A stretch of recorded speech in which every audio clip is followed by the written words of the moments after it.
NYPA, it's time to start the show, so search for the squad and listen out for the promo with the West Wild Spitter, spin his web into a chokehold. Make it unfold, 5 o'clock. Who gives a damn of what your man to say? We spittin' live wireless, leave them shot with the gamma ray. Ain't no runner-up, cause it ain't the closest to candidate. I flocks is deep and you draw like Japanese anime. It's just us and the rest, news off the hottest press. Kyle Holton, Philly West, reppin' with the legends, classic interview session, politics, sports segment, live phone, call up a question, it's the NYPA, 95 connection, real people, ain't no scripted cue cards for direction, just team on the grind time till it's all perfection, throw it past the satellite so you can catch reception, so touch ground with us, we kill challenges, and murder it for every number on your calendar, from west to the boogie down the Greyhound in this, we Google Spot, Anchor Podcast, pocket this.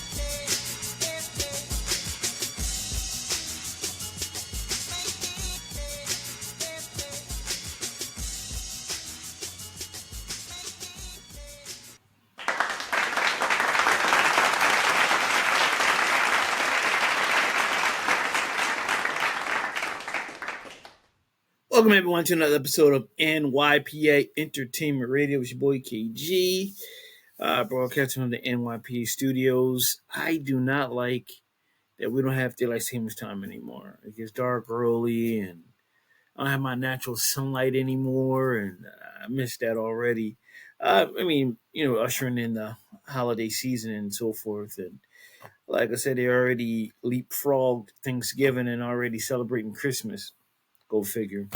But with that being said, and going to the month of December, like I said, I'm wrapping things up with the show.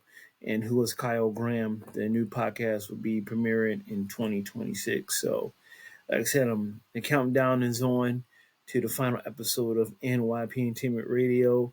And again, like I said, I got to start all over again. This is brand new everything, songs, the whole nine.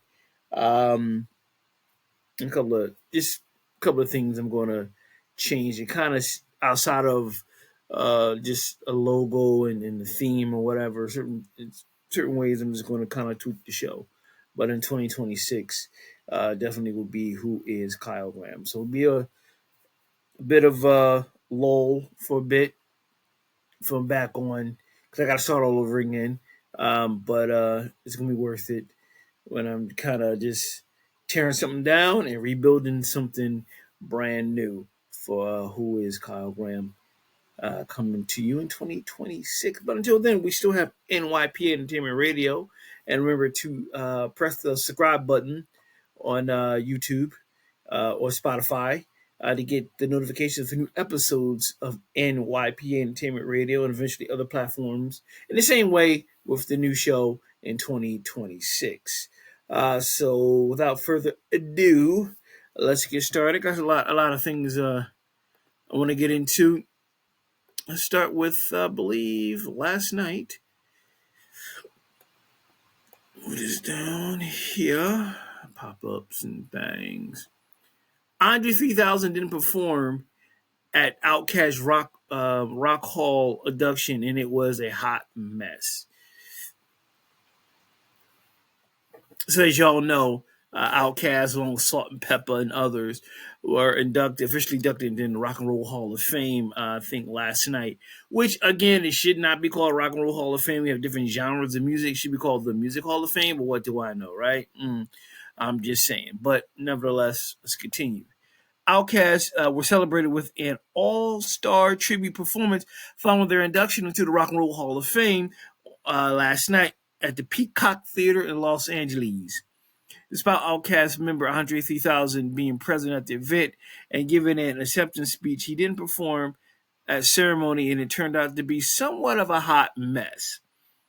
A medley of hits featured fellow ATLians Killer Mike, JLD, Sleepy Brown joined Tyler, the Creator, Janelle Monáe, Doja Cat, as well as Outkast member Big Boy, who chose to perform. The performance started with ATLians as Big Boy came out with JID. Next, Doja Cat came out for Miss Jackson, but lost her place, and it went awry. Thankfully, Tyler killed it on B.O.B., Bombs Over Baghdad, restoring a little dignity to the performance. However, things took a turn for the worse when Janelle Monáe took the mic for Hey Ya, singing in a weirdly affected voice before jumping into the audience and crawling across the floor. The medley the medley steadied once again with The Way You Move featuring Sleepy Brown and closed out with Killer Mike joining the other artists for the whole world. When it was all said and done, it was it was even more frustrating knowing that Andre 3000 was in the building. The 2025 Rock and Roll Hall of Fame also includes Soundgarden, Bad Company, of course, Outkast, Cyndi Lauper, Chubby Checker, she'd been there a long time ago, and Joe Crocker, along with Salt and Pepper, like I mentioned earlier, and the performer category. The induction ceremony aired live on Disney Plus last night, November 8th. I'm recording this November 9th, if y'all didn't know. And will be available to stream on demand following the ceremony on Disney Plus. If you have Disney Plus, it got kind of expensive lately. Um, well, here's the thing. I didn't watch it. I kind of forgot all about it. I probably wouldn't have watched it anyway.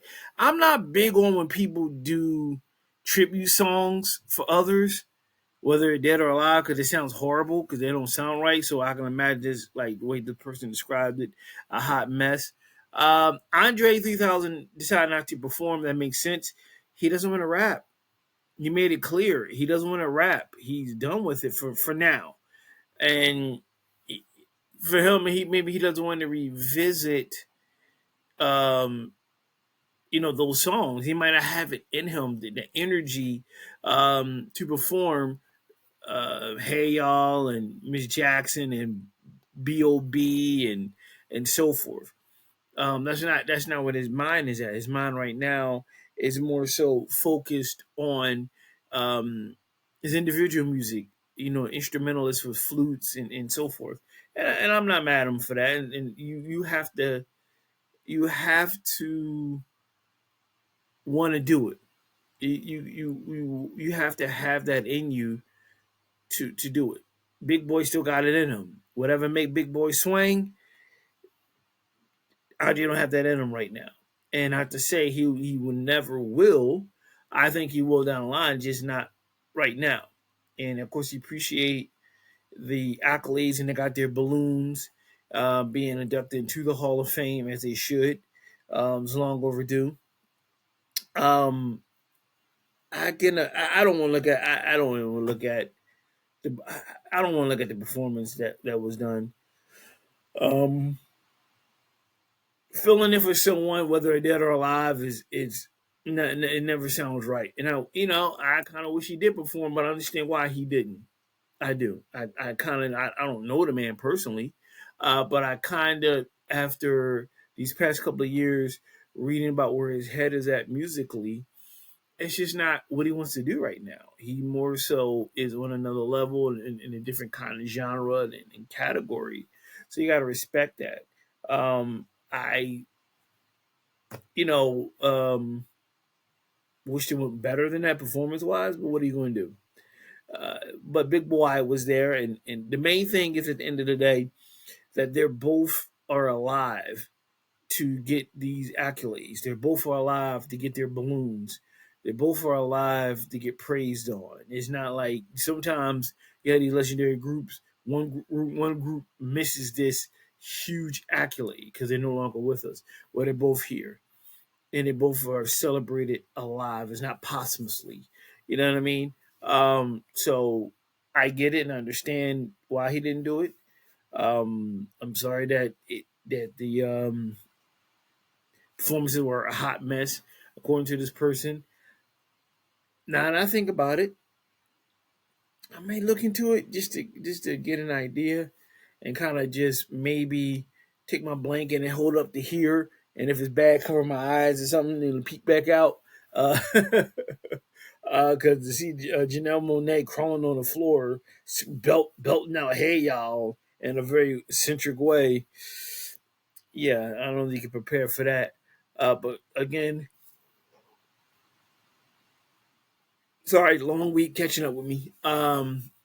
Again, what are you going to do? But I'm glad they got their kudos, and I seen a little bit of the acceptance speech by Andre 3000, and he's just not in that play headspace right now to rap. He just doesn't want to. Whether it's old or new, it's just not in him. And I'm glad that Big Boy and everybody respect that. It's just that's not where he's at right now.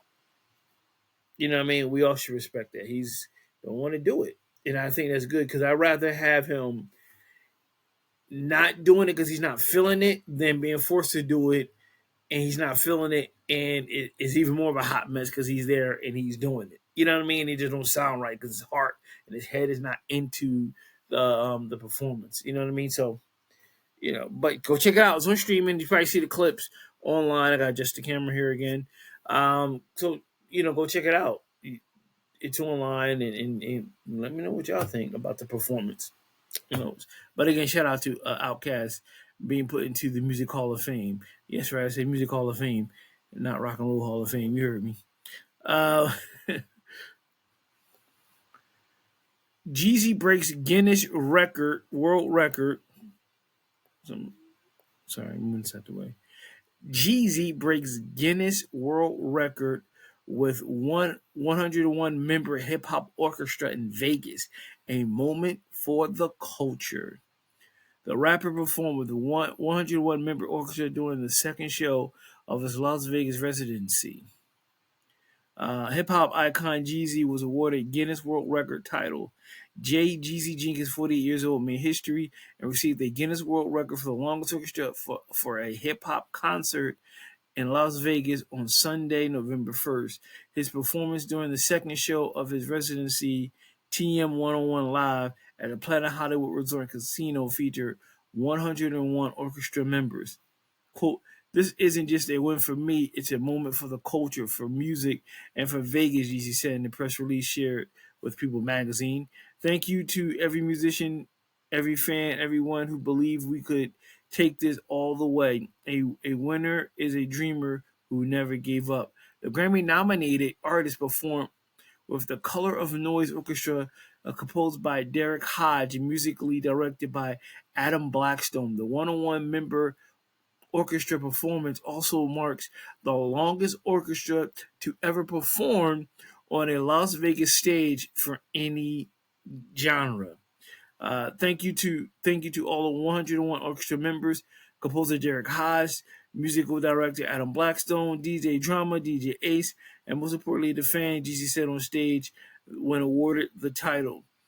Andy Glass, the official Guinness World Records educator, educator, presented the achievement to Jeezy on stage. The rapper celebrated his achievement on Instagram, posting a video of him being presented the title. Uh, Quote, "It's always been my purpose to motivate and inspire my culture." Jeezy wrote in the caption, "Thank you to everyone involved for believing in my vision. Couldn't have done it without you. This is for the books, literally." He ended his caption with, "I get it out, y'all. The purpose of life is a life of purpose." Peace.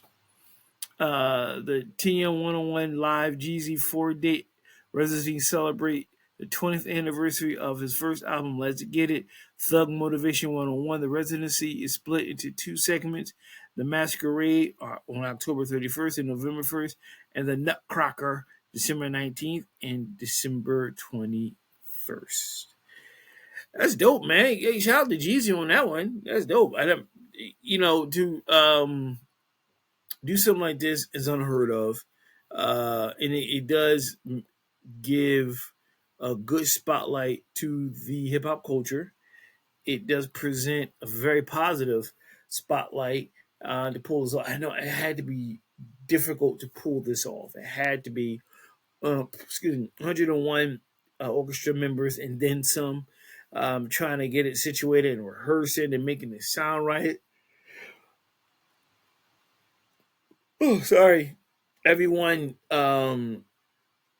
coming together. I mean, like you have a music director, make sure everybody's on key. Like there's 101 people in orchestra that the director has to make sure everything's on key, is on flow in the whole nine. And that's cool, man. Like to pull something up is different, it's out of the box. it's something that no one has ever done before, and hopefully someone would do it again and maybe make it a little bit bigger. And it gives a positive look at hip hop and the art. And for him to think out of the box to do this, that's cool, man. Like you can't be mad at that. That's something dope. That's rare, and that it is. I wish I could have seen it live.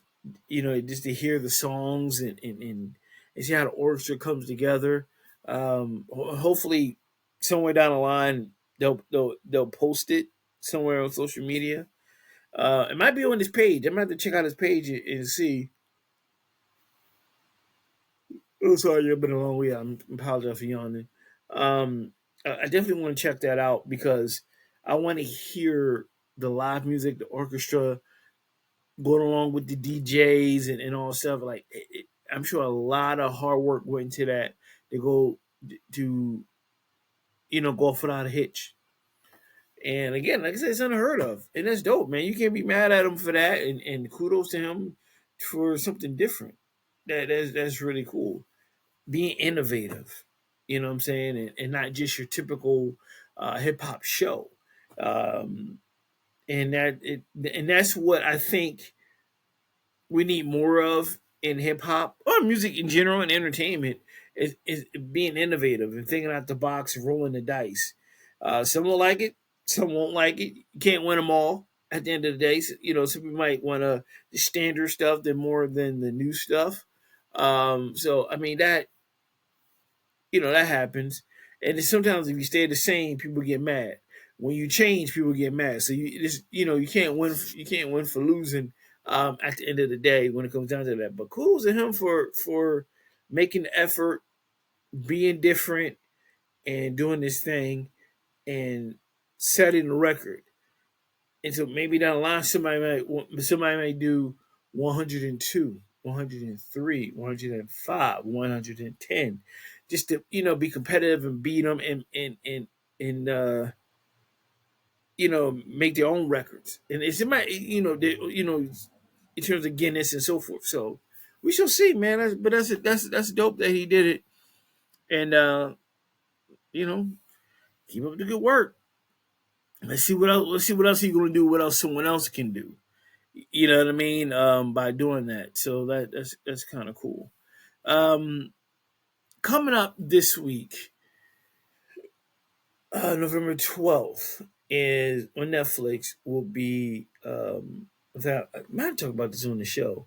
Eddie Murphy documentary called I think it's called Being Eddie, and I'm looking forward to seeing it. And I'll watch it this week, and probably by next week's show I'll let you know about it. I'm sure people, as it gets closer or once it airs, it might be a lot of articles about it. But it's a rarity to see, and I think I did talk about it on the show. Pull the curtain back on Eddie Murphy's life and career and so forth. And I'm looking forward to watching it. I just saw like a commercial for it, and I'm looking forward to it. I'm a big Eddie Murphy fan. I like kind of like celebrity documentaries and behind the scenes if it's done right, tell the stories and so forth. So it should be cool, should be dope. I can't wait to watch it and let you know about it. It just popped in my head because I just saw like a commercial above me on one of my monitors. So that should be cool. Called Being Eddie this Wednesday, November 12th. So it should be dope. I think it should be. Hopefully, I won't be disappointed. And it's a lot of stuff we may or may not know, but it's coming from him. It's coming from him and no one else. So, which is good. Again, someone who is not like posthumously done for someone who's no longer with us. He's with us, so it's coming out of his mouth, which makes it even better. He's around. He's hands on, and I think that's even better than someone who unauthorized did it or he's no longer with us. He's around. He got hands on. He's telling his life, how he lived it, and his opinions on stuff. So that should be dope. I think it's called Being Eddie, Becoming Eddie, or Being Eddie, something like that. So Netflix, November 12th. Go check that joint out. All right. Let's see. I got some things. Here we go.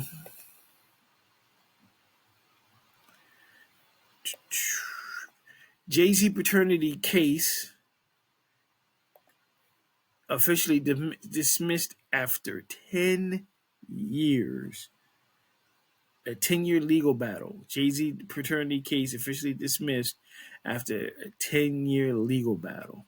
Um, Jay-Z officially closing this chapter of his life 3 months after Raymir Satterwhite, who alleged the Empire State of Mind rapper was his biological father, dropped his federal lawsuit against Jay-Z. His former legal guardian, Lily Coley's case was dismissed by the Central District of California court on November 4th. In the latest legal battle, Coley, who assumed guardianship over Satterwhite's in 2011 following his mom, Wanda Satterwhite's terminal illness, had filed a lawsuit against the Rock Nation founder, real name Sean Carter, for compensatory damages and restitution in May after claiming that Jay-Z had intentionally inflicted emotional distress and committed fraud amid the fallout of past documents. Among the allegations, Coley, who continued Wanda's June 2010 lawsuit on behalf of Satterwhite in New Jersey before it was dismissed in August 2012 on the grounds that it was filed in the wrong state, accused Jay-Z of suppressing evidence, sealing records, negligently. I'll get it out, y'all. Negligently. I had to say, I had to slow it down because I was saying it real fast. Concealing and misrepresenting, concealing and misrepresenting material facts concerning his minimum contracts with the state of New Jersey. Following a back and forth of motions to dismiss, amend in September, the judge sided with the 99 Problems rapper, who was accused of fathering Satterwhite with his late with the late Wanda Satterwhite in the November 4th ruling. The court has read and considered the motion, concluded that it is suitable for decision without oral argument. The order ruling the motion obtained by this platform, in which Coley was named plaintiff, concluded the court grants the motion and dismisses the complaint without leave to amend. With the court's decision, Coley will not be able to refile her cases against the rap mogul. Satterwhite withdrew his federal paternity lawsuit against Jay-Z with prejudice in July, meaning he can't refile either. Judge Cheryl Peace Garnett, don't sound like a real name, but it is. So Judge Sherlyn Peace, her middle name is Peace Garnett, she's a judge. Anyway, noted in the order dismissing Coley's case that the court agrees that the case can be dismissed pursuant to California's anti-SLAPP statute, SLAPP, anti-SLAPP statute. The law is meant to allow early dismissal of meritless First Amendment cases aimed at chilling expression through costly, time-consuming litigations per the order. Defendants can file a, quote, special motion of strike. A suit arises from conduct within free speech, including any written or oral statement or writing made before a judicial proceeding or made in connection with an issue under consideration or review by the judicial body. I'll get it out, y'all. In this case, the 99 Problems rapper, who shares Blue Ivy Carter 13 twins Rumi and Serge 8 with wife Beyonce, argue that Coley's claims arise from a protected act because each and every one was based on court orders or the Roc Nation's founders' statements and writings made in prior civil litigations. Judge Garnett added, the court agrees. The doc noted that since Coley's assertions are premised on written and oral statements made during litigations, as well as a conduct of furtherance of these statements, they fall within the protection of the anti-slap statute, again as LAPP. It continues, Judge Garnett wrote that although Coley provided detailed responses to most of the legal arguments raised in the motion, she did not specifically address the anti-slap motion. It was while Coley initially filed to appeal the decision November 5th, she had decided to withdraw the following day per documents obtained by this platform. Jay-Z has vehemently denied that he is Satterwhite's father, with his attorneys writing in July court filing obtained slamming the claims made by Satterwhite's filing. Quote, the fabricated allegations and claims have been addressed and rejected in multiple other courts. The documents read, adding that Satterwhite's federal lawsuit was just the latest in what the legal team described as a decades-long harassment. Although Satterwhite had dropped the case, he reasserted that he plans to continue moving forward with a paternity battle against Jay-Z. I have not stopped my fight. Aspiring musician, they made sure they said that. Aspiring musician shared in the July Instagram video. We got to step back and play chess, not checkers.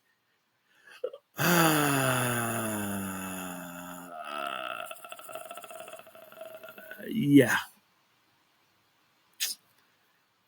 So it looks like my man is not giving that part up. But I like how the article slipped in the aspiring musician.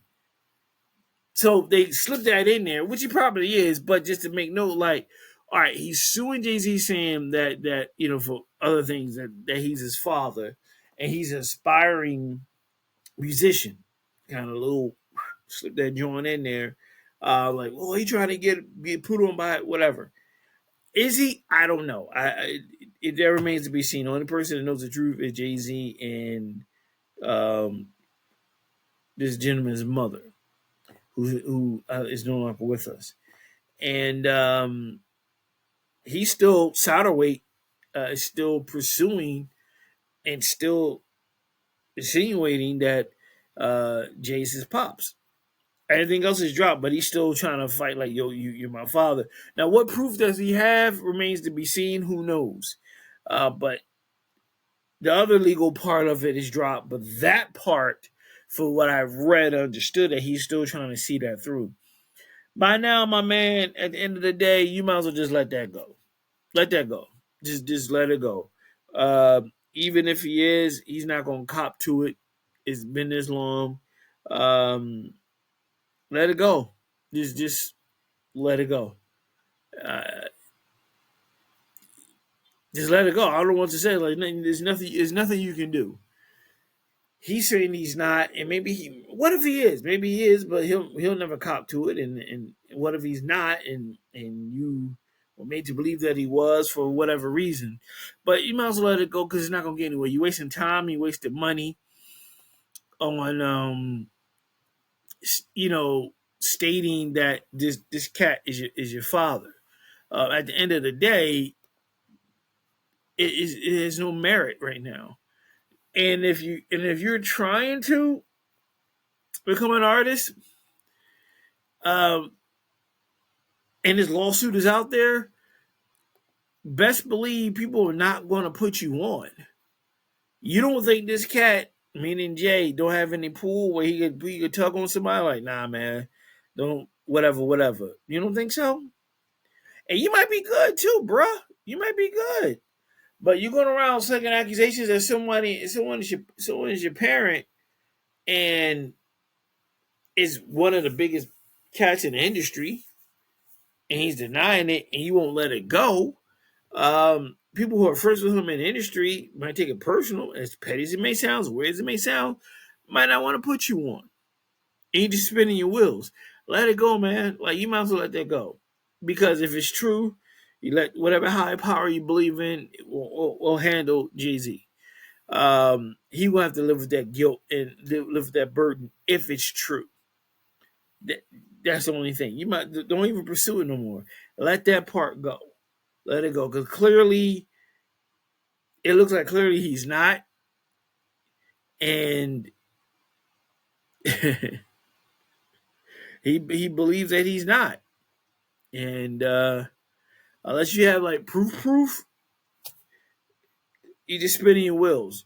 You're not gonna get nothing out of him saying, we're playing chess, not checkers. But it's not a game. It's not a game. Let it go.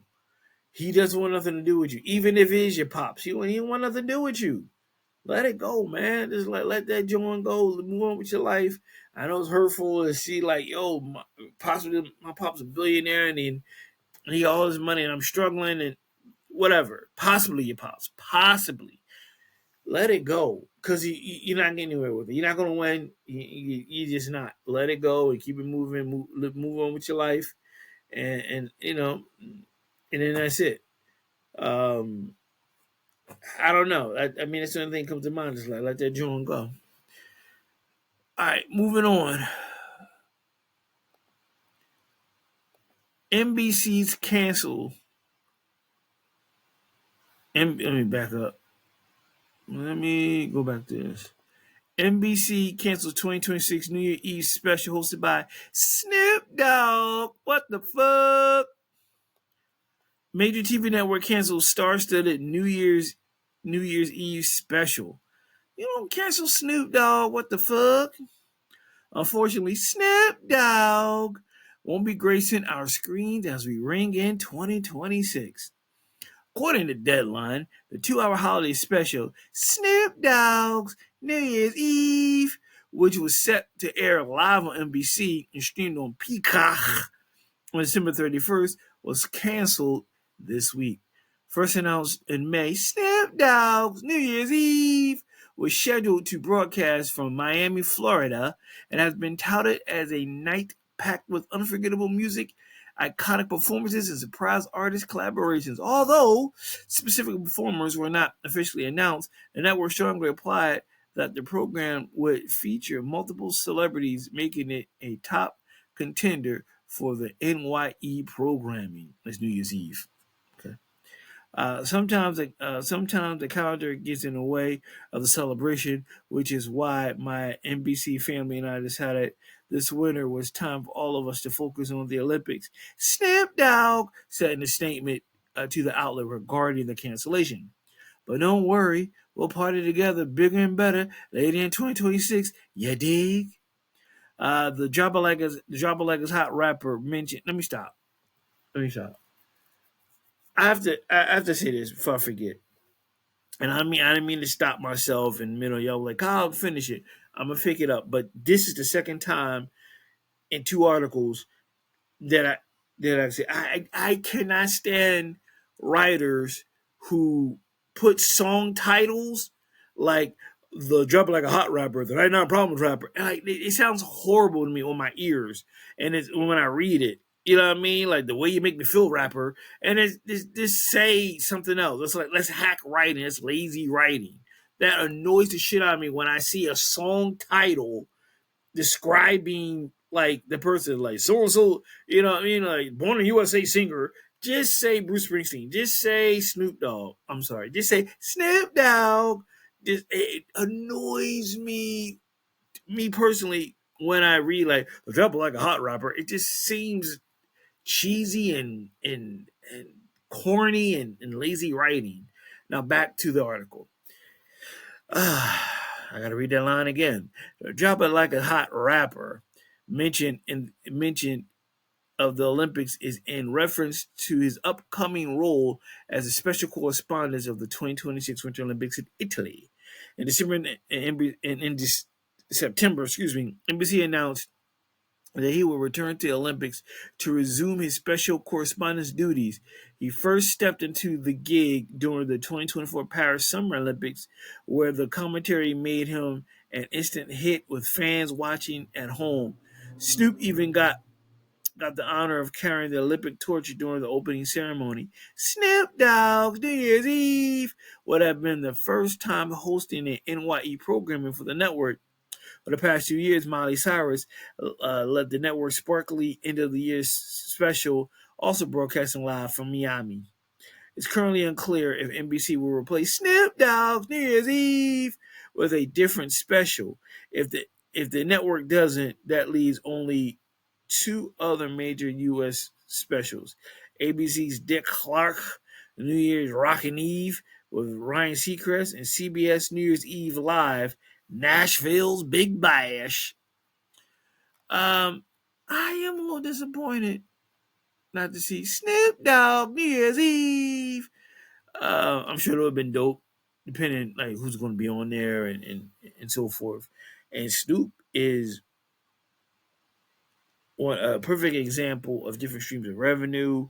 He's everywhere, commercials, different TV shows, like, and he's out of he's going out of his box, the safety box of doing the Olympics. Like, you don't think of Snoop Dogg in the Summer Olympics. You don't think Snoop Dogg accommodating, uh, doing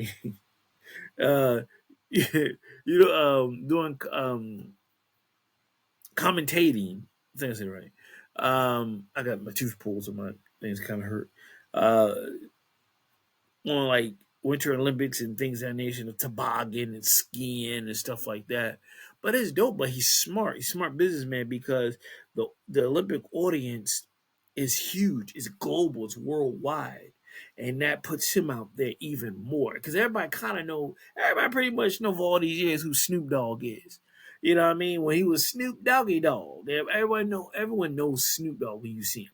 This makes it even bigger and better. So he wants to promote Dr. Bombastic ice cream, which I still gotta try, and amongst other things, and being on The Voice and stuff like that. Like, smart move, different streams of revenue. He's doing Skechers. He's a freaking walking billboard. You know what I mean? Smart man doing smart business move, different streams of revenue, not just depending on music. And he always goes back to his music. When, like I said, a week or so ago, appearing at verses with the No Limit Soldiers. But I'm sure that people know Snoop Dogg it would have been dope from Miami. The scene would have been awesome. A lot of fine ass women. Great music to bring in 2026. You know what I mean? So when one door closes, you know, a window opens, and they have bigger plans. And it sounded to me that they said they would rather just like put the focus and prepare for the Winter Olympics, because the Winter Olympics will be here before you know it. Winter Olympics is here, I think, in early February, if I'm correct. I think it's like early February. So that's not too long after the Snoop Dogg New Year's Eve. It's not too long after that. So you gotta rehearse for that. You gotta plan for that. Who's going to do what? The commentating and this, that, and the other. So they're looking at more of a bigger picture, and he might pop up again this time next year for New Year's Eve for 2020. New Year's 2026 for bringing 2027. So it might be Snoop Dogg New Year's Eve 2026. Who knows? So don't fret, those who's looking for that. Snoop said he'll be right with you soon for the Winter Olympics. And again, it's in the same way Flavor Flav also is involved with the Olympics. And you like Flavor Flav again, thinking out of the box. And these network, Peacock, NBC, they're coming to these cats. You know what I mean? And they're trusting these cats. And the Olympics are trusting these guys. And like, do the endorsements, do the commercials, do this. And it helps them out. And it makes the brand bigger. And it gives a spotlight to hip hop, also the culture. And it's kind of like indirectly giving them their balloons. You know what I mean? And these legends, these icons, Snoop and Flav. And again, out of the box. Because you think Olympics, you don't think of Flavor Flav. Especially I think was it the Winter Olympics for Flav? Flav was I want to say bobsledding. It was a bobsled or something. A couple of years back, and like he just involved in the Olympics also, like promoting and helping out. I think like raising money for I forgot what sport, and having Snoop Dogg part of it also. I think Snoop probably did the same thing, but it's out of the box and it puts these African American men from the hip hop culture in the world is watching. It's not just in America, it's the world, and they see us in a positive light, positive men of color who's for entertainment and cool and is not inward this and work that. This is this. I'm for the people. It's not just for black or just for I'm for the world. Let's have fun. Let's see the competitiveness that the world has to bring in the Olympics. I'm gonna comment, do some comments, crack some jokes. You know what I mean? Celebrate with them and so forth. So I think that's kind of cool, man. And I want to see eventually other rappers might get involved. You never know. But I think it's a very smart move having Flavor Flav involved and then Snoop Dogg. That's cool. Let's hopefully see it materialize into something bigger and open up for other rappers to be a part of, whether it's Summer Olympics or the Winter Olympics. Hopefully, it opens up other doors. All right, let's move on. Tyler Perry. Sorry, move this out the way. Tyler Perry donated 1.4 million to organizations supporting families impacted by SNAP benefit reductions. Tyler Perry is jumping in to help those facing food insecurity amid the ongoing government shutdown, as Americans are set to lose supplemental Nutrition Assistance Program (SNAP) benefits. The filmmaker 56 has donated nearly 1.4 million to organizations that support families most impacted. Those include Atlanta Community Food Bank, Baby to Baby, Meals on Wheels Atlanta, Caring for Others, All for Lunch, Ron Clark Academy, and Goodar. Quote, if you've never been poor, then you may not fully understand the life changing impact SNAP benefits mean to hardworking people, to our seniors, and to our children, the Medea director said in a statement. For millions of people, it could mean extreme hunger. For newborns, it could mean lack of access to formula. The Supplemental Nutrition Assistance Program provides food benefits to low-income families to supplement their grocery budget so they can afford the nutritious food essentials to health and well-being, as the U.S. Department of Agriculture (USDA) stated in an October 18th letter. The USDA announcement included the news that approximately 42 million Americans could lose their SNAP benefits as they project there will not be enough federal funding to cover the entirety of November. Perry, who has spoken publicly about his childhood trauma amid homelessness, calls the loss of vital food assistance programs heartbreaking in his statement. Compassion is not political; it's humanity. And we seem to be missing both right now. Tyler, Tyler knows firsthand what it feels like to be hungry and homeless. A source close to the filmmaker said to this article. Though he has achieved so much, those feelings never leave you. And when he sees injustice like this, he always feels compelled to help. He's absolutely devastated by what is happening to so many people. On Wednesday, November 5th, the ongoing government shutdown, which began on October 1st, became the longest in American history, surpassing a 35-day closure during President Donald Trump's first term in the White House. Other celebrities are also using their platforms to support vulnerable families affected by the shutdown. On Tuesday, Jimmy Kimmel announced that it will host a Jimmy Kimmel Live Big Beautiful Food Bank, a food donation center benefiting the LA Food Bank and the and the St. Joseph Center in Los Angeles at the Variety Power Women event on October 29th. Honoree Wanda Sykes shouted out single mothers that will be affected by the loss of SNAP benefits. And single fathers too, don't forget about that. This by This show, by all means, I'm not political. I don't like getting political. Religion, this is supposed to be entertainment, fun, and so forth. But I will say this: I really do applaud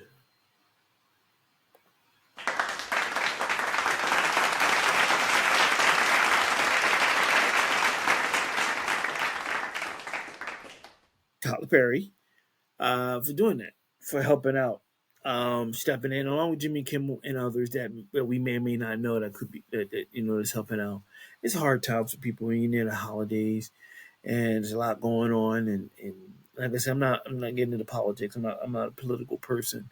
I'm not gonna go down that rabbit hole and point the finger or anything like that. My heart goes out to those who are truly struggling with infant kids, mothers, single mothers, and single fathers that are dealing with this situation, no matter what race, creed, color, him or her. It's hard times, man. It's scary times, and to have this happen, excuse me, this time of year when we're going into the holidays, where it's heartbreaking because you want to make sure that your kids and your family have a good holiday. You want to be able to have food for Thanksgiving that's coming up, and you can't, and that causes people to react a certain way to get what they want. At crime rate, because people are struggling, people are hungry, they're tired, they're frustrated. It shouldn't have went on this long. Again, I'm not going on that rabbit hole. I'm not pointing finger at him or her. Who should do this? Who should do that? Political uh, opinions that stay within me, and I'm not going to go. I'm not going to do that. This is not that type of show. Never happened. Never will be. I'm just stating the fact that I do appreciate that people like Tyler Perry and others, like Jimmy Kimmel and so forth, are helping the less fortunate in their area. Because times are hard and friends of you, as my mom always say. And it's a scary times for everyone. It's a domino effect to everyone also. This doesn't affect low income, it affects everyone. Um, the government shutdown is horrible and hopefully ends soon. And that's what I always say, man, at the end of the show, man, if someone's going on, you gotta believe in whatever high power you can believe in to get through these times, because sometimes that's the only way to do it. Take it day by day, and I know it's more easier said than done, but it's tough. But thank God, like for people like Tyler Perry and them for doing that. Just hang in there, man. It's TSA workers not getting paid, working for free, calling out. I don't blame them. I call out too. Shit, they're not getting paid. Why bother going in? People quitting. I would too. It's ugly out there. It's sad and it's ugly, and but we got to pull together. We got to keep the faith, and again, believe in a high power you believe in. Take it one day at a time, because it's crazy. Um, just hang in there. You know what I mean? Just gotta hang in there, and hopefully everyone can have a good. Take one holiday at a time. Have a good Thanksgiving. You break bread with family and have a delicious turkey and all that, and have a good meal. And with this going on, it's difficult to do that. So hopefully things will turn around more sooner than later. And the cats in Congress get their head out their asses, no matter what side, left side, east side, north side, south side, don't care what side. Stop making it about your egos. I'm gonna say this real quick. Stop making it about the egos in your pockets and worry about the less fortunate. And I'll leave it at that. Moving on. Kind of got a double bubble that goes together. I'm gonna read both and then I will comment. Start with this. Millie Bobby Brown filed harassment. Wait a minute, move this out the way. And bullying claim against David Harbour before filming Stranger Things season 5, the report says. Millie Bobby Brown and David Harbour reportedly clashed on the set of Stranger Things. Um, Brown, who plays Eleven on the show, formerly complained about Harbour, who plays Eleven's adoptive dad, Jim Hopper before the co-stars reunited to the fifth and final season of Stranger Things. The Enola Holmes star filed a harassment and bullying claim before they started shooting the last season, the source told the outlet, adding that there were pages and pages of accusations and that the subsequent investigation went on for months. The outlet also alleged that Brown, whose claims against Harbor reportedly did not include any allegations of misconduct of sexual nature, had a representative on the set of season 5, which wrapped filming in December of 2024. Uh, as their father and daughter relationship became more tumultuous, I cannot get that word right, on screen. Yeah, I messed up. Brown spoke about their real life relationship mirrored that of their characters. Quote, we went through so many different emotions.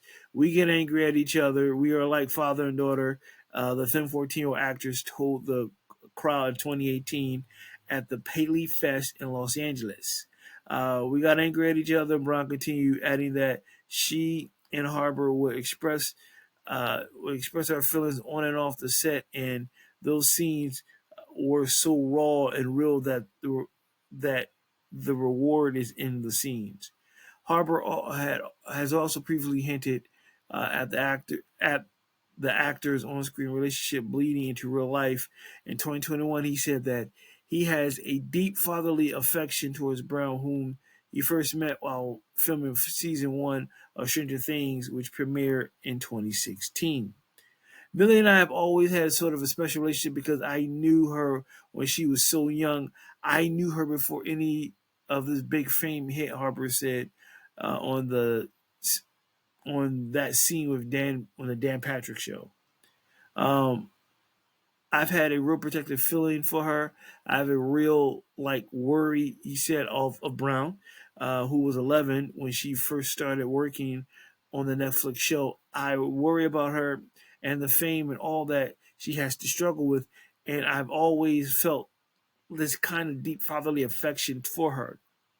Stranger Things season 5 premieres with Volume 1 November 26th at 8 p.m., followed by Volume 2 on Christmas Day, and the finale on December 31st. So if you're not going to watch Snoop Dogg New Year's Eve, you can watch the finale of Stranger Things on December 31st. Figure did Clark rocking crap. Watch into the new year, watch Stranger Things finale on New Year's Eve. Do that. Now, there's a companion piece to this John. And then I'm going to read that. So it says David Harbour and Millie Bobby Brown laughed and hugged each other at Stranger Things premiere after bullying and harassment claims. Okay. Dramatic pause. Okay. The red carpet appearance followed a recent report that Brown filed a bullying harassment complaint against her Stranger Things co-star. David Harbour and Millie Bobby Brown arrived together at the Stranger Things season 5 premiere in Los Angeles. Two actors laughed and hugged each other on the red carpet upon their arrival, as well as posed for photos together. Brown, 21, plays 11 on the show, and Harbour, 50, plays her adoptive dad, Jim Hopper. Netflix posted a video of Brown and Harbour's entrance and hug at the premiere with the caption, David Harbour and Millie Bobby Brown arrived together for one last Stranger Things premiere. The pair's public embrace follows a November 1st report of Brown's lawsuit against fellow cast member Harbour, complete with pages and pages of accusations. Millie Bobby Brown filed a harassment and bullying claim before they started shooting the last season, a source told People magazine. The investigation went on for months. The British actress married to Jake, what's his name? Bonajovi, not John Bon Jovi, but Jake Bonajovi, reportedly had a representative with her on the set while filming the fifth and final series installment. The actors have worked closely together on the set since September 2015, when filming the first season began in Atlanta. At the time, Brown was 11 years old. During a 2016 episode of the Dan Patrick show, Harbour opened up about the relationship he had built with Brown. Um, and it pretty much repeats what I just said in the previous article, right? So in the show, the actors' characters have a tight knit surrogate parent relationship dynamic, which has unraveled through various storylines. Notably, in season 3 of the Netflix hit series, 11 and Hopper struggled with dynamics of independence and fatherly protection. And the press earlier in press for earlier seasons of filming, both Harper and Brown spoke about a father-daughter dynamic presence off screen. We went through so many different emotions. We get angry at each other. We are like father and daughter. Brown, then 14, to the crowd at the Paley Fest. Um,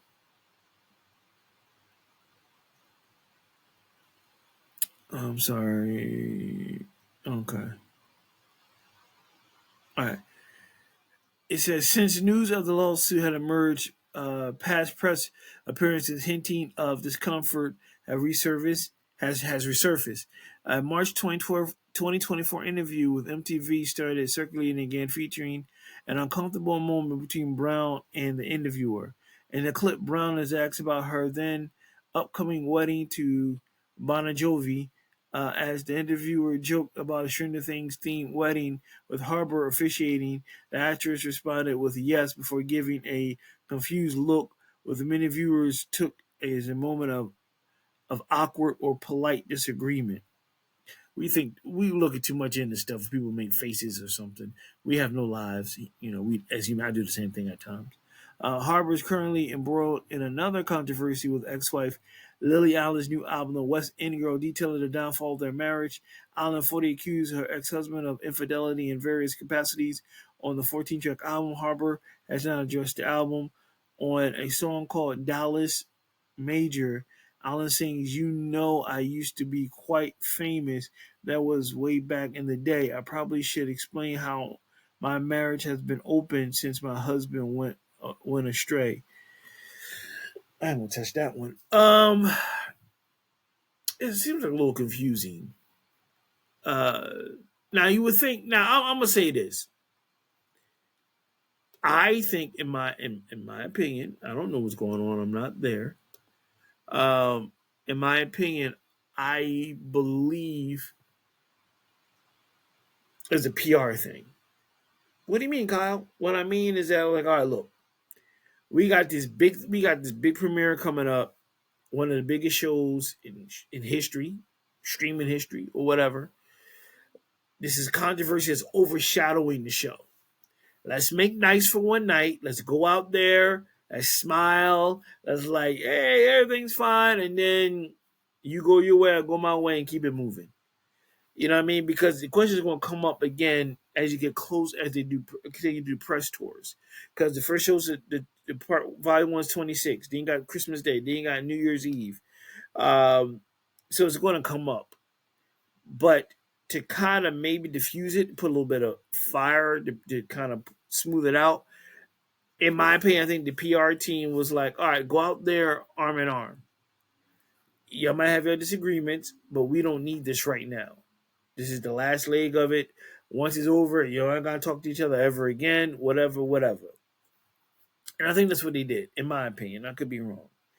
I think that they just said, "Go out there and play nice, be professional," and hopefully it'll dampen it, because if they showed us separately and didn't acknowledge each other, it would cause more of an uproar. Then they said they come in arm in arm, smiling and posing for pictures, and it kind of maybe diffused the situation a little bit more, but it's still kind of confused. Like, one minute you got pages and pages for harassment starting at the end of the season, and now y'all cool. Like what happened? There's no detail there. What do you mean? Like, because it's no sexual allegations. Like, would he yelled at you a lot? Like, to go as far as pressing to pursuing a lawsuit, what did he do verbally? What did he do? How did he make you feel? Because how did he get to that point is my question. How did he get to the point where you had to, that somebody talked you into um filing for like harassment, illegal, whatever? You know what I mean? Um, Something happened, and you people probably got in your ear was like, "You don't need this. You're a bigger star. You're young. He's on a decline. You're on the uprise. We want to blah blah blah." Somebody decided to, and maybe she's complaining a little too much, and someone got worried, and was like, "You know what? We can't have this happen. She's our bread and butter. She's the future. We need to nip this in the bud." Conversation happened where she might be like, "I don't want to do this no more." And, "Oh no, we can't have that. We're gonna shoot them down." Who knows? But I still think it was a PR thing to come out as a united front and show that, hey, everything's fine. They got behind closed doors, like, "All right, later, Millie." She's like, "All right, old man, deuce." It a little better. There you go. You do your thing. I do mine to keep it moving. So that's what I think. I don't have no facts on that, but I just it just sounds kind of just very PR-ish that they show up hand in hand and la la la la la la la. Hey, we're fine. Thumbs up, dudes. So that's I really think it was a PR move for them to come out and hopefully they did squash it. Sometimes you can be friendly. As time goes on, you work with someone. You can be friendly but not friends. Be professional. And then when you clock out, they go their way, you go your way. You on the clock, you gotta speak to them. You speak to them professionally, do your thing, and keep it moving. And that's what I think. I really think maybe it might have been overblown. I think somebody in her camp was a little overprotective, a little overzealous, and this came out. Um, she's an impressionable young lady, and he might have been a little too firm with her, and she probably went home in a couple of days or that week or whatever, or however long, complained, and they said, "Well, we're gonna harassment. We're gonna nip this in the bud." So something major had to happen for her to leapfrog to that. That's my opinion. So who knows? But I'm looking forward to Stranger Things, the final, the finale. Like I said, November 26th, Thanksgiving, Christmas Day. And then New Year's Eve, bringing 2027 with the series finale. You know what I mean? Because if we can't watch Snoop Dogg New Year's Eve, I'm watching, I'm bringing in 2027, watching Stranger Things. You know what I'm saying? Or, knowing me, I probably end up nodding off and going to sleep, but I know I'll watch it the next morning. New Year's Day. You know what I'm saying? It's Netflix. So who knows? All right, ladies and gentlemen, boys and girls, I talked your ear off long enough. Remember, press the subscribe button. Let everybody know about NYP Entertainment Radio. Get the algorithms up before I'm going to leave on a strong note and bring in Who is Kyle Graham on a stronger note in 2026. Press subscribe button. YouTube, Spotify. Get the word about NYP Entertainment Radio because that's going to lead into me talking about who is Kyle Graham. So, spread the word. Let everybody know. Got some things happening. Got a lot of work to do. For Who is Kyle Graham and so forth. And thank you so much for taking time out. Let me do my best to entertain you this week. And get at me on Instagram, get at me on Facebook, and have a safe week. And remember, like I said, I know times are hard, friends are few, but believe in a higher power you believe in. Try to stay in faith. And I know easier said than done. Just take it day by day. Try to walk in faith. You know what I mean? I'm not going to preach to you, but you know what I'm talking about. Just hang in there. Everything's going to work out. And always remember, this show is not taped in front of a live studio audience. I'll see you next week. NYPA Entertainment Radio. I miss the show is over. I miss doing that, but I can't. I get red flagged by the punks at YouTube and Spotify and other punk platforms that won't let me play it. But, Lord willing, to see you next week. NYP Entertainment Radio. Later, everybody. Have a good week.